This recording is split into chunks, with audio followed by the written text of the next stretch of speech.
Yes, that's the other problem, and I hope. I mean, sadly, this pandemic period has been horrible. But when it started last March, I thought, oh, great, we have to go back to the basics. What is our basic curriculum, Mm. and see what is essential. Take away this, what we don't really need.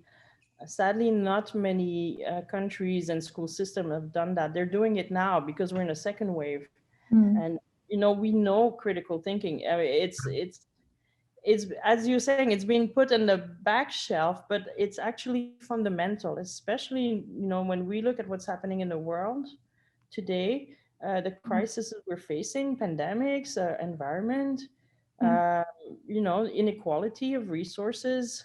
We will need a lot of human beings who can critically think Yeah. with a heart and with compassion, and debating can help that. So Yeah. I really hope this pandemic is teaching us something right now, and our education systems will slowly shift from the amount. It's very there's a lot of stuff being given to children and taught, as you're saying. It's quantity driven and not quality driven right now.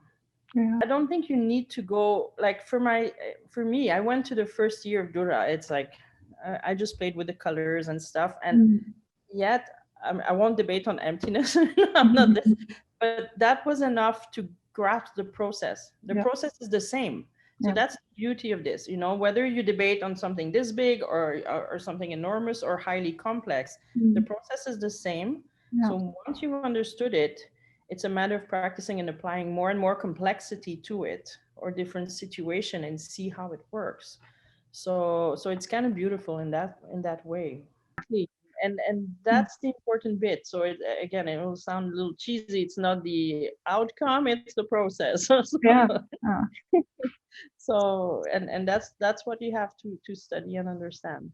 And mm. it's funny because when I work with social and emotional learning, it's the kind of the same principle. It's not really the outcome; it's the process of how we Mm. develop our competencies and how we use them, Mm. and that's the key thing: how we Mhm. practice them every day.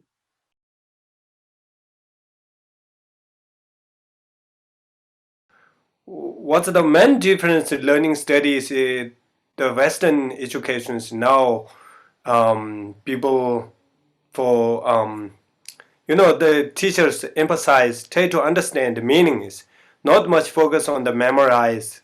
Even the mathematics don't need to be memorize all the formulas. You can take calculate in class all those things. So that's the big difference.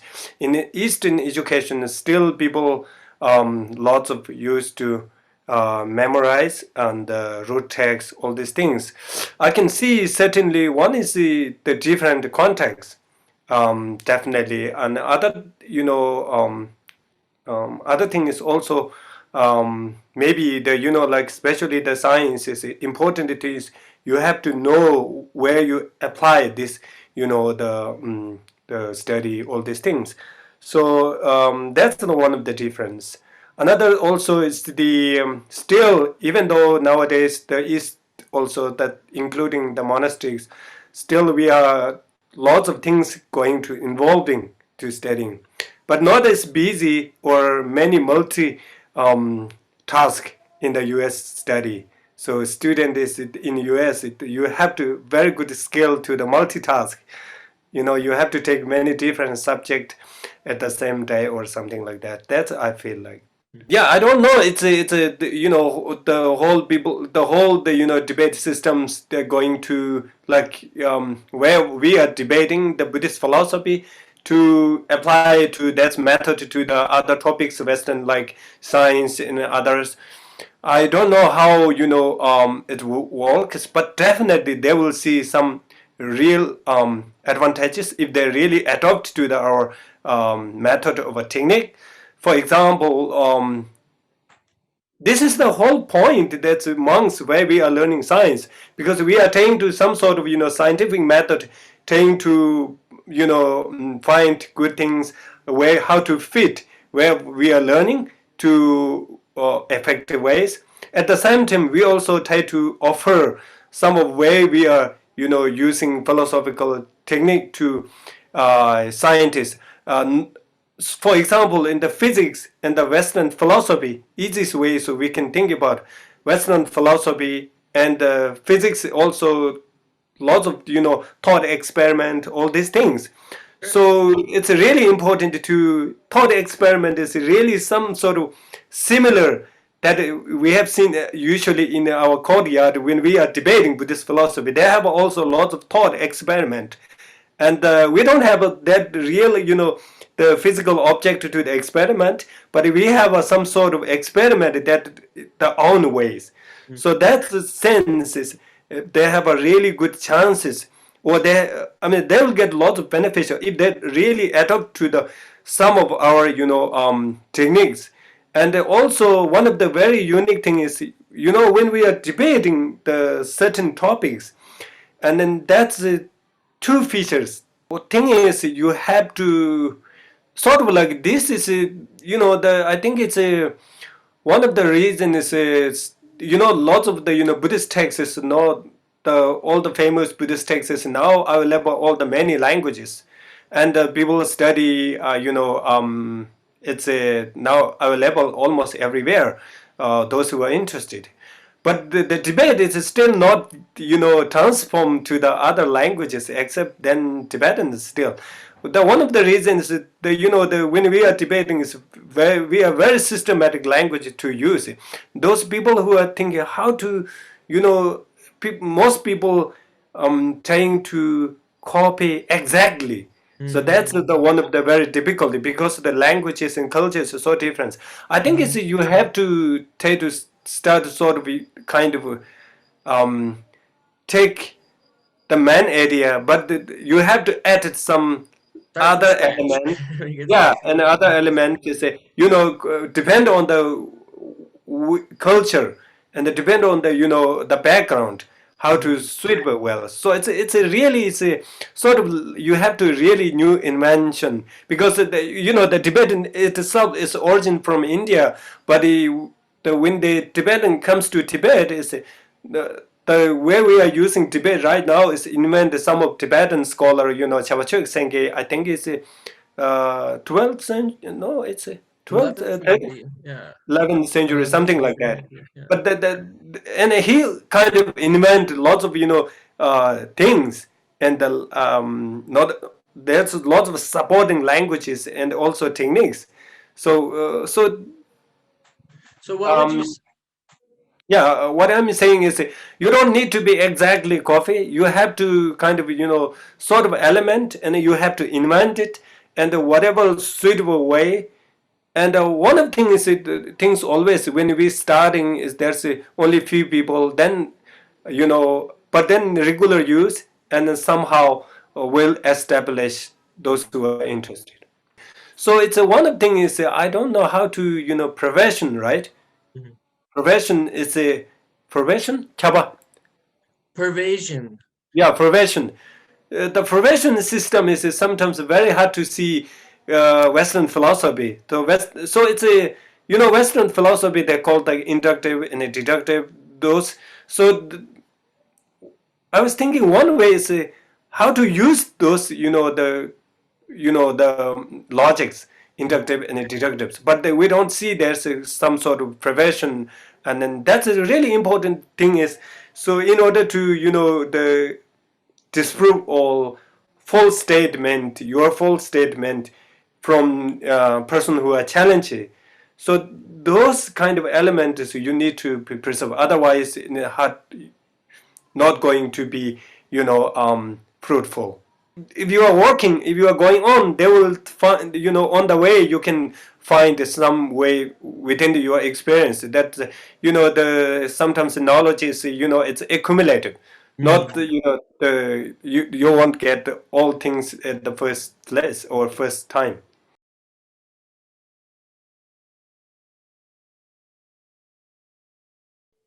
I don't know the extent to which the type of debate that's practiced in the Tibetan academies is will ever become widespread in the Western world.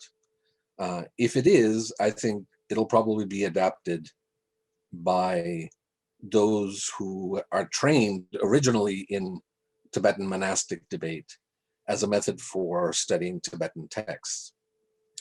But I think there are other methods that already exist in Western philosophy for being able to condense complex arguments into simple parts that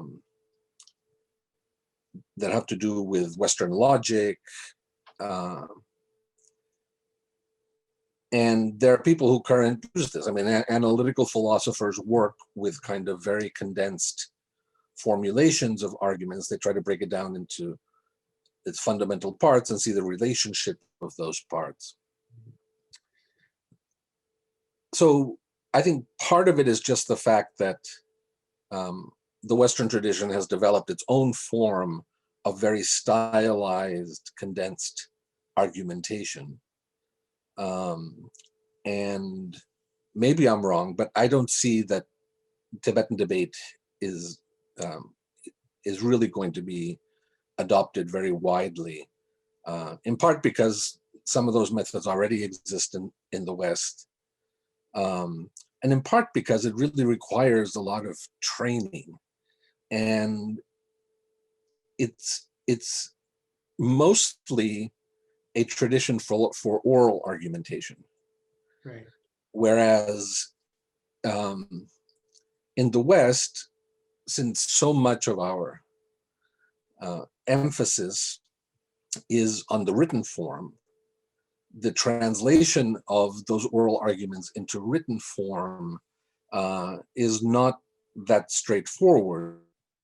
And for Tibetan debate to be useful, I think it would have to be easily translatable, and there would have to be some advantage that is easily translatable into a written form, and there would have to be some advantage to using the Tibetan debate format in a written fashion, and I guess I don't really see that. I don't think it's a question of translation. You know, whatever you choose for the, you know, however you choose to translate De and Tamadrup and Chichir and Kabamajung, that the problem is not with the translation. The problem lies in the fact that debate is an artificial language. It's a kind of highly abstract artificial language that is meant to bring an argument down to its basics so as to be able to engage that argument in a very concise format so as to allow the argument to proceed very quickly to greater depth. So it's an artificial language, just like Western logic is an artificial language. What's known as the predicate calculus doesn't use verbal cues, but it renders everything in terms of symbols in order to try to figure out whether something is true or not, right? So I don't think that the problem is one of translation. I think the problem lies in the fact that that it's an artificial language, and that when you have a community of people that are committed to that artificial language for a specific purpose, as happens in the Tibetan academies, right, where everyone agrees to learn this artificial language so as to be able to discuss doctrine, then it works, and it works very well. But the idea that you're going to have kind of widespread buy-in to learning this language, it seems to me kind of unrealistic, in part because suppose these scientists do learn how to debate, right? When they go to their annual meeting and present their papers at a conference, they can't use this style, this language, to express their ideas. They have to go back to using natural speech right? So is it conceivable that someday we'll find kind of created, constructed communities of scientists that have decided to use an artificial language like Tibetan debate in order to deepen their understanding of a given field of science? I suppose it's possible, but I don't think it's very likely. I mean, I think it would be a curiosity.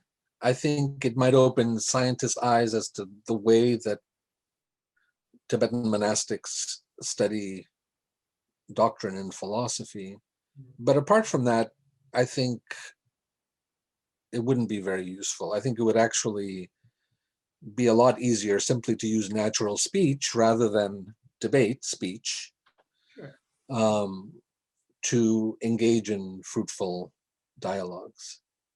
Just think what would happen if you took some bright, university-educated Tibetans, right, that don't have the language problem, right?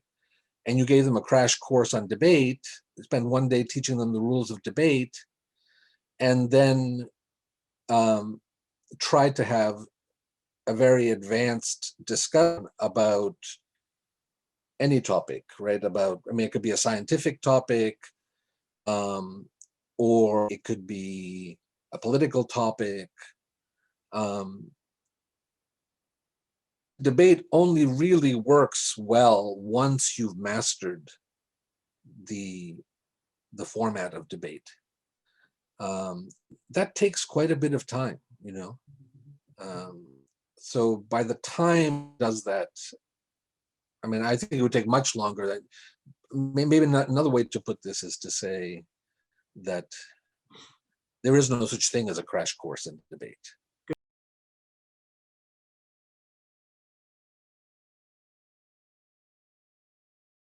I would say that the Nalanda debate that we are talking about here, if you look at the pure debate in itself, I think it has nothing to do with the Buddhism as a religion or Buddhism as a philosophy. It has nothing to do with that. I would say that it is a pure, skillful means of learning. So that skillful means of learning through this special debate can be applied to any context or any subjects. So in any environment, so it doesn't have to be, so we only need to change the subjects. So the means of learning is same. And I wanted to add one point here. The origin of the debate definitely has a very important relevance to the development of Buddhism in India after Lord Buddha, the great Indian masters. Of course, they all have contributed in great way to develop the system of learning. And I think in this way, the Buddhist masters have really, what should I say, play a very important role to develop this system. I'm not talking about the philosophy or the sub-Buddhism as a religion, but I'm talking about the improvement or the growth of debate as a mean of study. So these masters have played a very important role. And especially the relevance of the debate and the origination of debate has a special relationship with what we call the subject, the pramana subject, actually the study of logics. And the great masters like Dhammakriti and Dignaga, they have contributed in a great way for this. So that is one point that we have to remember. And after 13th century in Tibet, of course, the Tibetan masters add some more style into the debate. So to make it more fun and also to make it something that can be, what should I say, socialized, something which can be learned in a community, in a group. So in that way, the Tibetan masters, those masters which came before Lama Tsongkhapa, the 13th century, 12th century masters also played a very important role in this. So this is all about the development of debate as a skillful means. So having said that, the debate, the format itself is something, as I said before, that we can apply to any context, any subject.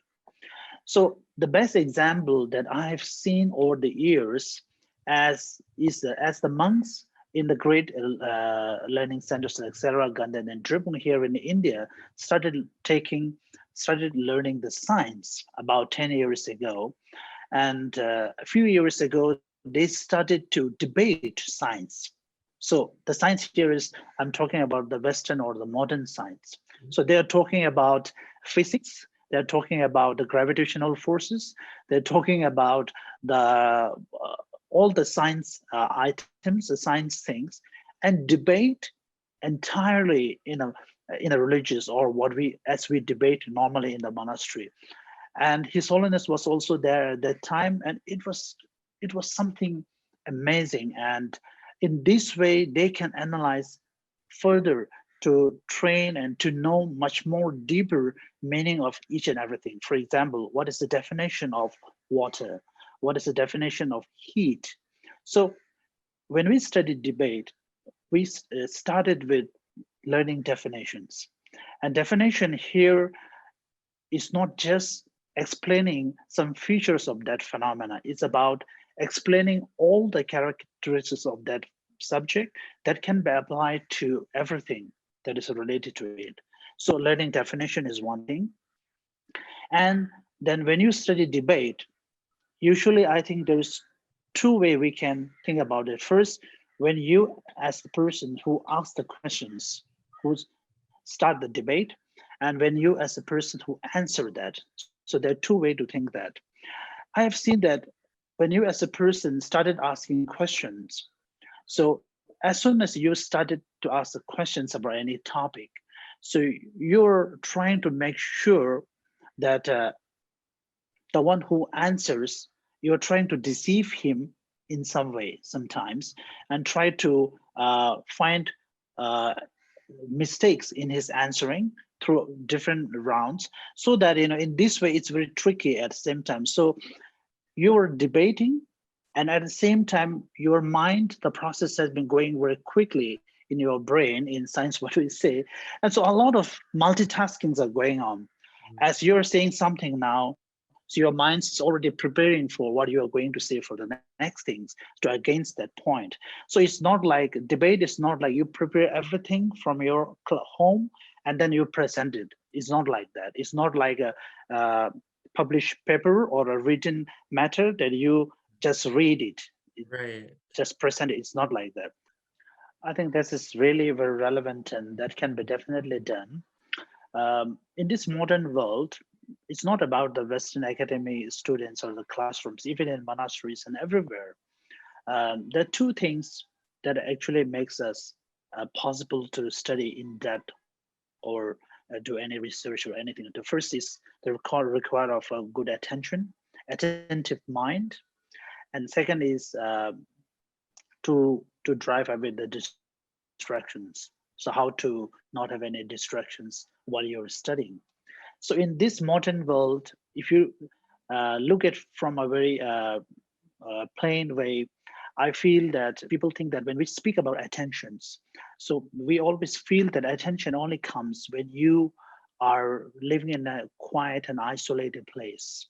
If there are many people making noises, you lose your attention. So that's our thinking. And so modern students are constantly facing this problem due to the lack of attention and attentive, or I say, focused mind to a particular topic or subject that you're studying. And even though you may have a very attentive mind for a few moments, but it get distracted. That's all about the meditation. So that's happened to all of us. I had opportunity to visit some Indian universities in Karnataka here, and I've seen that the major problems that they have with their studies is lack of attentions and an attentive mind. That is one thing. So second, of course, the world itself, we are living in an era of distractions, the social medias, mobile phones, and so everything is a source of distractions. So when there's so many sources of distractions, and your attention also feels very challenging. So this all really sometimes feel very discouraging. So here, the debate format that we're talking about really solves this problem completely. And in my own experience, I have seen that the more you're trained in the Tibetan style of debate, you're able to improve your memory, you're able to improve your attentions. Attention here, what I means is being attentive and focus on your topic or on your subject at the same time in an environment of distractions. Mm. For example, you're walking in a market where there's so many musics playing, here and there, but still you're focused at what you're thinking. So that's the whole meaning of meditations and everything. So I've seen that.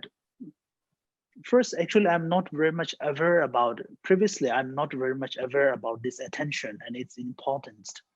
When I first got the opportunity to serve His Holiness as an assistant English interpreter, and when we do the simultaneous translations, many of my colleagues and everyone was saying that the major problems that they face is in India, of course, during these big teachings, there are a lot of noise coming here and there, and so you cannot hear His Holiness voice clear, and so a lot of external distractions that make you not focus on what you're trying to translate or interpret.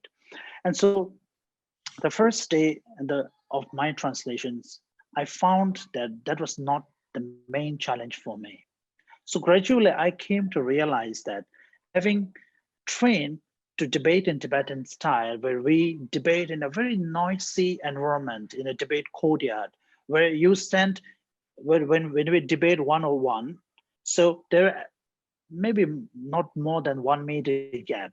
So it's full of noise, but still they're actually constantly concentrating on the topic that they're studying. So this actually helps you to what I call retain your memory and focus on that, and the external things are not able to distract what you are trying to do. So this debate, when we study the Tibetan style of debate in this way, it gives you an extra power to your memory again, so that it overpowers the external distractions. So this is really important. One of the main features of Nalanda Tibetan style of debate. And so that when we apply this into modern subjects in the modern academic world, this will be really a plus point and attractive for all the modern students in studying any subjects, whether it is science or anything. And so therefore, His Holiness was, of course, when His Holiness said this format can be applied in the study of science, definitely it makes very much sense to all of us. This is really something that really we have to think about. I don't know, sometimes we may have to look at the cultural background and the kind of society that they live in. But generally, debate, we cannot introduce at a very, very young age. Of course, that's for sure. So debate, even the basic debates need we need some kind of maturity in the students. So that's why I think in our monastic schools, it is introduced from the 6th standard onwards, which is around the age of 10. So age of 10 and 11. So I think that would be a good age to start. And also it depends on the country to country about at that age or at that standard. So the students study what, so that will depend on the situations and the culture, I think. But generally, what we lack today is the debate itself is a very robust structure. And I'm feeling that through the modern academics and the modern scholars, we can also come up with simplify way of learning debates. So maybe we can simplify. We can also introduce different levels. So it doesn't have to be the high level. There can be level 1, level 2, and level 3. So if we come up with a proper instructions and the guidance in the same way as we teach the language or science or anything, even from the kindergarten, if we're able to come up with such kind of what should I say, curriculums or instructions, so then definitely we can introduce even from kindergarten. That's my feeling.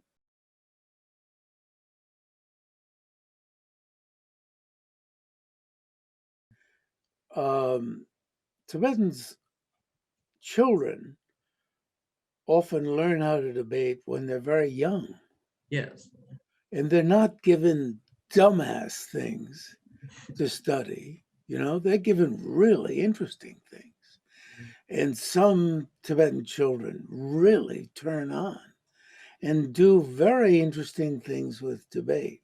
Now, that's really worthwhile. Mm. In 1945, 1946, what I was learning was Dick and Jane and Spot go up the hill. And I was so bored. It was awful. And what they were giving us to learn was enough to drive you nuts. So you Where you're treated, what does it mean to be treated as a child? And we want to give you your childhood, your innocent childhood. That means treat you like an idiot. So maybe that's what His Holiness is talking about.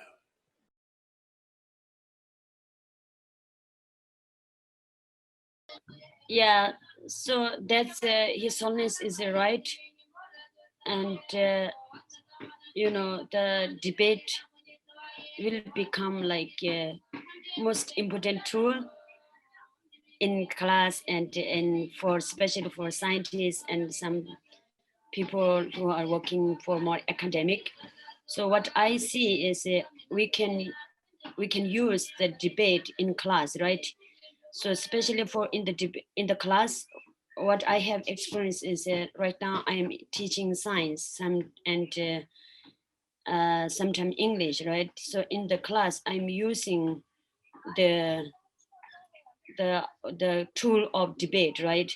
So in some certain topic, when we don't know the which one is more like reasonable, and then I let them to debate on this, and then what happened is when they're gathered so many students, and then they bring different thought, right, what they have, and then people are looking which one is more reasonable. And then in the debate, if you find a good reason to other people's thought, then you can you can leave your way of thinking and accept the other one. And also this is not like through blind or like through blind belief, right? It's also like through more reason.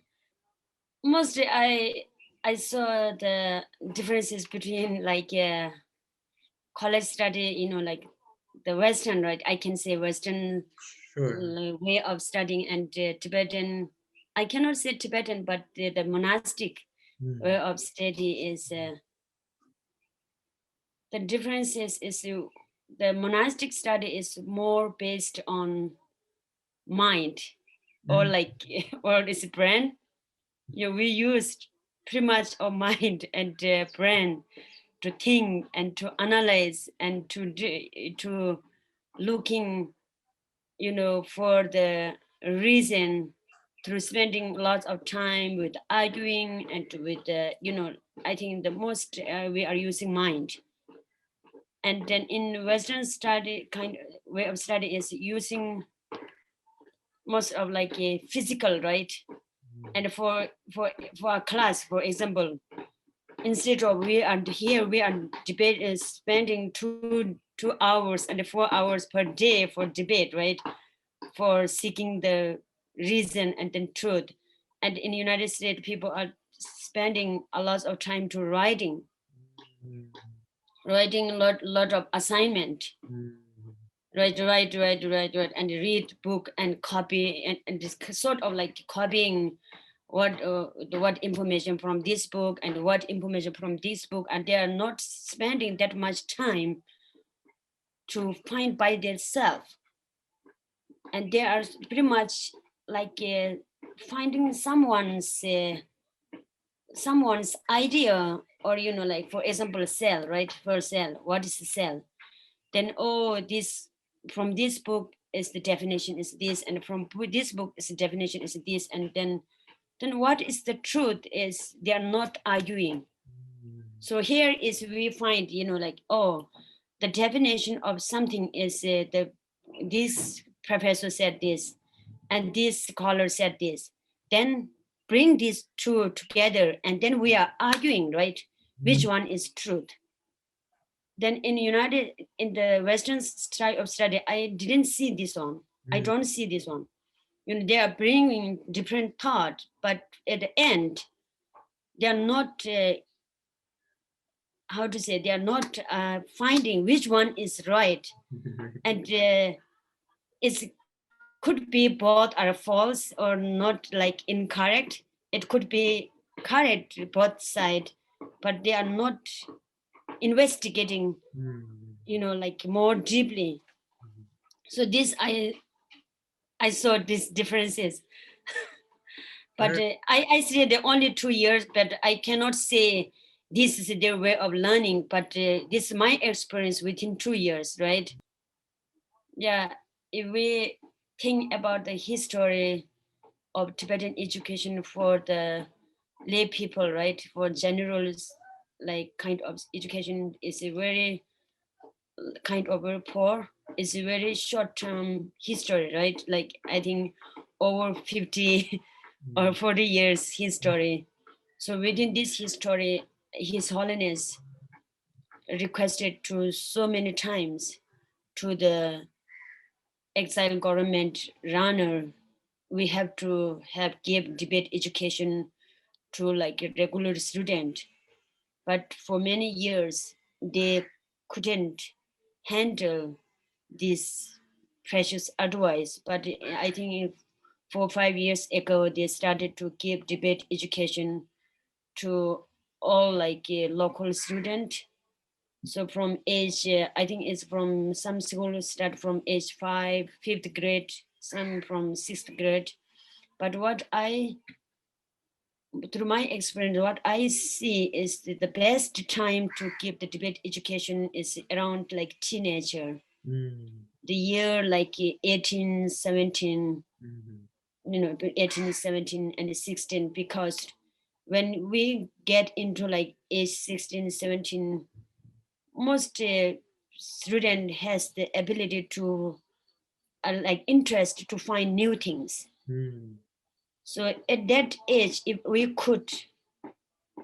can put the debate education, and then I think it will benefit more because they already have the, how to say, it's natural energy is coming up and exploring and finding new things. So at that point, if we can give the how to investigate and how to find a new thing through logically, then I think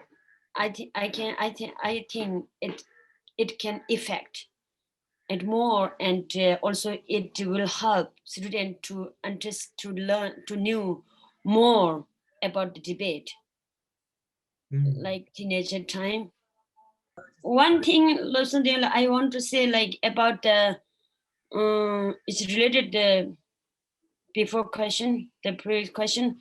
Sure. You said in the school, right? There's so many subjects, and how can you put the debate like education in the school, right? I think it won't disturb to others like study. It will help to understand this more like accurate and more deeply.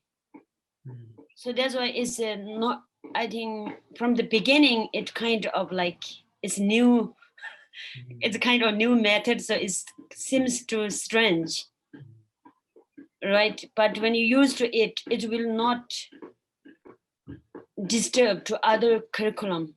For example, in monastery, right, we have from the beginning we spend too much time, and when you used to learn the logic, you can apply with all subject, right? For Vinaya, and for mind training, and for lumbering. And for example, right now here in Nanuri, we have mathematics and English, and also like science. This is just like a tool, really like a tool, right? Like a pen. You have to have pen to learn every subject. So you have to have the logic study to learn all subject. So when you use it, is I think it's not hard, and also is a kind of the tool to which we can use to learn all subject. One thought I got, when we discussed before in December, right, about the way of the style or the way of debating of Tibetan style, right? So I think so you can make more like accessible through English language. It's don't necessary to be like a Tibetan style. I think it's can effect through from the language itself, right? Because there's the way of our style to debate is not exist before in India, but in India also there's there the professor of Nagarjuna and right and Shanti Deva, and all these are very good at debate. We can see through their book, right, through the book. But there's no like a style, or how can I say, style to debate like Tibetan way. So from that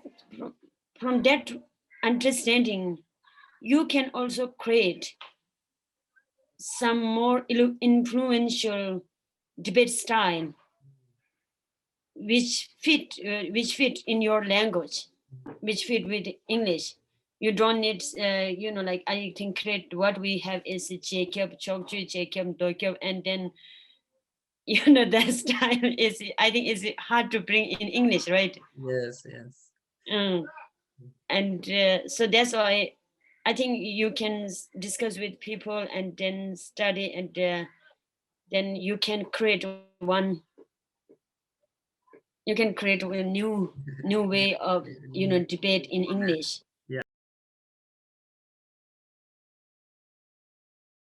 But the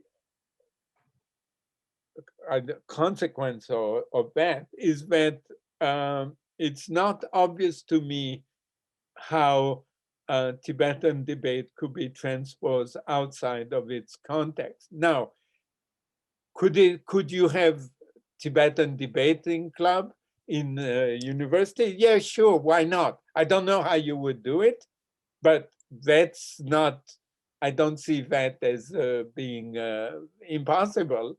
I am extremely skeptical as far as having this as a more generalized discipline of inquiry, because it's extremely unpractical. It's extremely time consuming, which in the context of the monastery doesn't matter, but in the context of the secular university is all important. I mean, you have one semester at the longest, you have 12 weeks or 14 weeks. That's all what you have. When I was at the University of Virginia, I thought about it several times. I never had real good ideas about how to do it, because I think the language, you're right, is not, you cannot just translate the language. You would have to kind of reinvent a language in the same way that Tibetans did with Indian debates, because this system of debate is a Tibetan invention. As far as we know, we're not sure, but it looks like a Tibetan invention. It's not sure. It's really hard to know, because obviously we don't have we don't have good idea about how debates were done in India.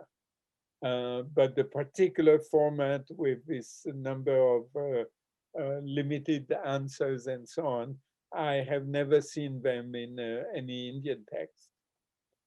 So yes, I have, yeah, I mean, I would be interested to see what other people, what kind of idea other people come up with. But what I do want to emphasize is that debate is good for developing a kind of general intellectual set of habits. But obviously doing science is something different. Doing science is not about just questioning. It's also about doing experiment and a lot of things like that. And so that's really a different skill. What debate trained me for is to be a philosopher or to be a scholar of the humanities. Because in the humanities, you don't have experiment, because you cannot experiment, because it's about how human beings think from the point of view of their own subjective experience. And so I was really well trained in the monastery to be a scholar of the humanity, and in particular, to be a philosopher.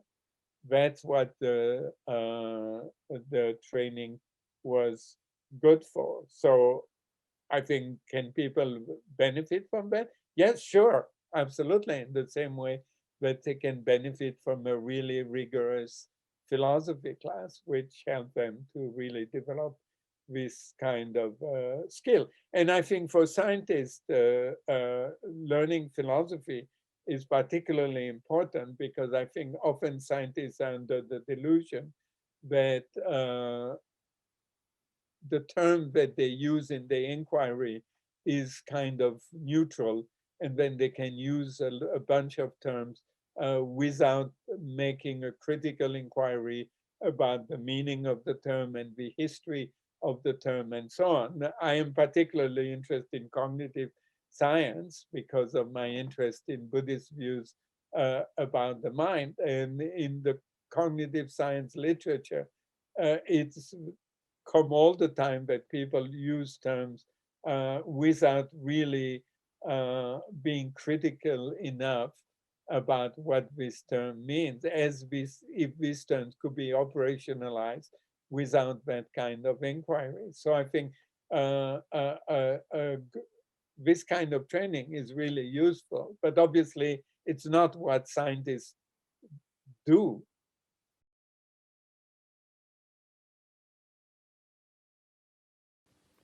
So we can choose any subject, so I said we can choose science or history. So say we choose science, say we choose biology.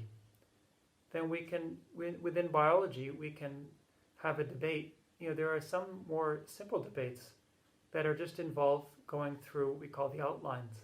So in the biology, we might take taxonomy. We can say name the different kingdoms, okay? And then within the animal kingdom, what are the different phylums? And then just go through it. By going through this and talking it out, then we remember it much better. We don't just read it in our room, but you have to answer. Somebody tells you how many different within the phylum of vertebrates, how many families are there, and you have to be able to list them. Then you have to have that in your mind, and it keeps in your mind. Also, then within that, then we start to make distinctions. So we could say, okay, we have vertebrate and invertebrate within animal kingdom. What's the distinction? What makes something a vertebrate versus an invertebrate? And we say, okay, it has a backbone. But then we might give some kind of counterexample. There's some kind of insect that has something that's similar to a backbone. I don't know if that's true, or some kind of fish that doesn't have, all of the qualities of a backbone. Something like that. So we can start to try to make counterexamples and be able to make very clear distinctions. What distinguishes something from a mammal from a bird? Where do we draw the line? And then we get very clear about what these different distinctions mean. These are very simple debates that we can use, trying to define something, and then try to give counterexamples. If with anything we do, we get a very precise understanding of what we're talking about, and then we can try to make more complicated things and really get into deeper meaning about what these categories mean, what it means to be sentient. I mean, this is probably a better distinction. What is the distinction between a sentient animal? So I think a lot of, as I learned in school anyway, we'd say that worms are maybe the most basic sentient animals, whereas sponges are animals, but they're not sentient. But why? And how do we draw that distinction? Where what's the difference? This is very useful for coming to be very precise about what we're talking about. We say consciousness, mind, sentience. Well, what are those mean the same thing? Are they different things? Sometimes we take it for granted that it's just self-evident, but actually a lot of people might mean something different when they say these things. And then we can get very clear about talking about the mind and be able to say what we really mean and recognize how much we might not know, how much room there is for investigation and further understanding.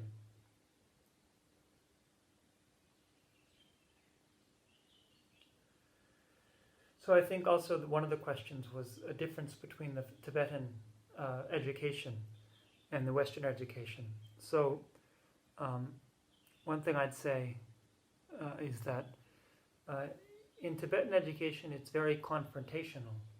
In debate, we're forced, as I mentioned earlier, to state these things in a public environment. And this is something I didn't experience so much in Western education. We did have to do public speaking sometimes, but nothing like what we have debate here, where we're confronted, in a loud environment. And this has been very useful. Also, as I mentioned, just the whole way that the whole milieu of the monastery environment is supportive of this study. And it's not stressful. It's not like we feel like, I just want to escape. Actually, I feel much less stress here than I did in college, because everything is in tune with it, what we're trying to do. It's set up in a particular way that we learn to train ourselves, and not in so much a way that we burn ourselves out, but in a way that the whole entire lifestyle is supportive of that. There are some things about Western education that I recognize also as beneficial, having been away from it.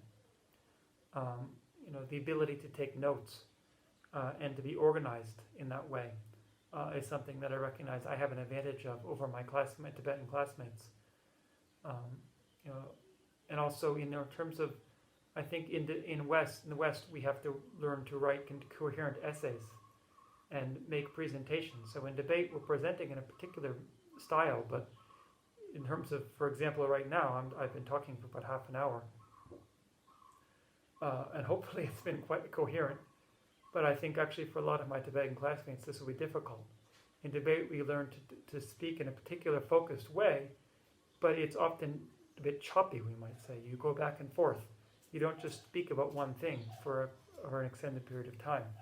And actually I think that's something I learned through Western education. And when in writing, to be able to make a good introduction, a body, paragraph, conclusion, things like this.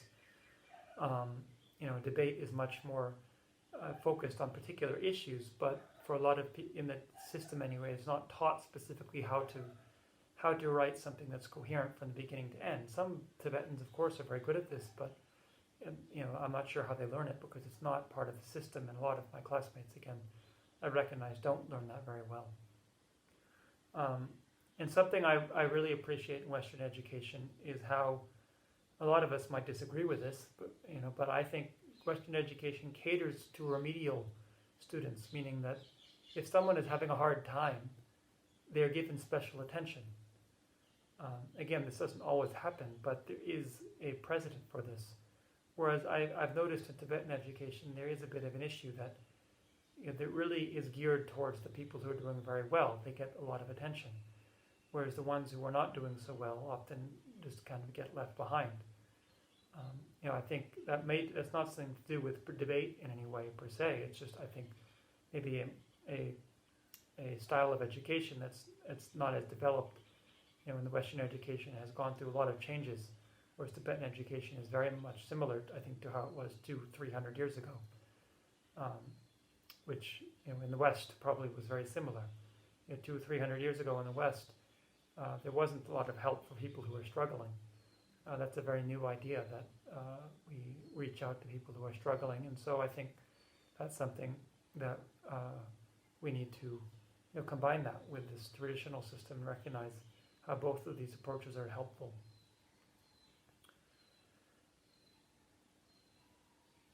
I think also then within that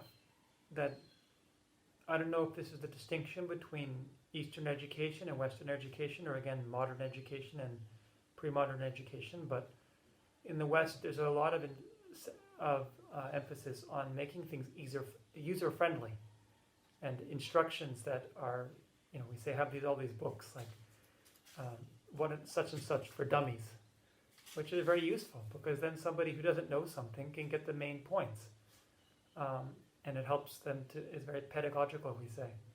Whereas this is not the approach in the monastery. It's not presented in a straightforward way. You have to figure it out for yourself.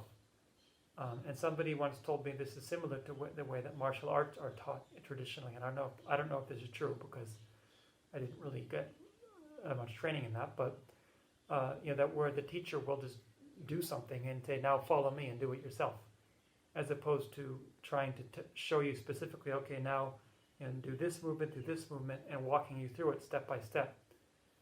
Whereas in the traditional debate format, that's kind of how it is. You just walk onto the courtyard and start debating, and are supposed to pick it up by having debated with other people. Nobody's there to say to you, okay, now do this. Oh, when you did that, that was a mistake. Try doing it this way. You just learn because people tell you you're wrong, and you recognize over years, okay, I need to do it differently, but there's nobody to specifically instruct you, now do it this way as opposed to this way, which I think actually would be useful, especially for people who don't have 20 years to dedicate to a debate program. If it was going to be taught in a school, then it would definitely need to be done in a way that it was designed stepwise in a user-friendly way for people who are beginners. But nevertheless, it requires a lot of practice. It's not just that somebody can give you a book, Debate for Dummies, and you read the book and now you're finished. You still have to practice a lot. The more you practice, the more it will help you. The more that your mind will become attuned to this, and it's just like anything. There are good football instructors and bad football instructors, but nevertheless, no matter how good the coach is, if the player doesn't practice, then it's not going to be effective. So the person has to just drill and drill and drill, as we say. So I think this has gone on for quite a while, so I hope this has been helpful for anybody who's been watching this. And again, as I say, I think this is a wonderful sort of a hidden treasure, this Tibetan education system.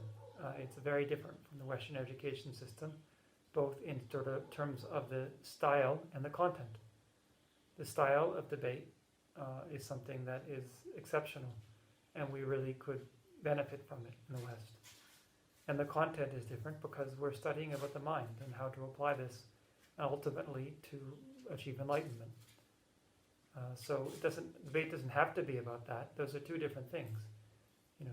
A lot of other Buddhist cultures do not use debate, so it doesn't have, Buddhist practice doesn't have to involve that.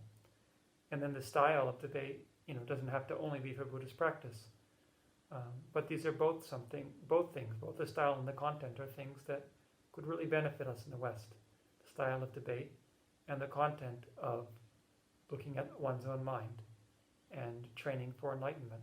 This is something that, in the West, we're starting to have some understanding that there's recognition that traditional Buddhist masters have cultivated their minds to a degree that's unknown in our culture.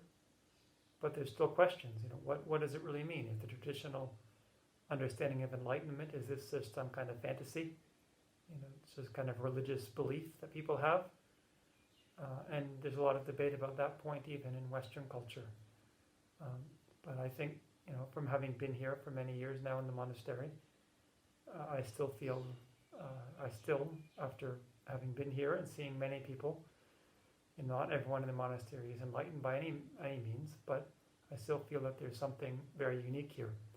That there are some people here who have really cultivated something that's unknown other places, and so I hope people take an interest in that as well.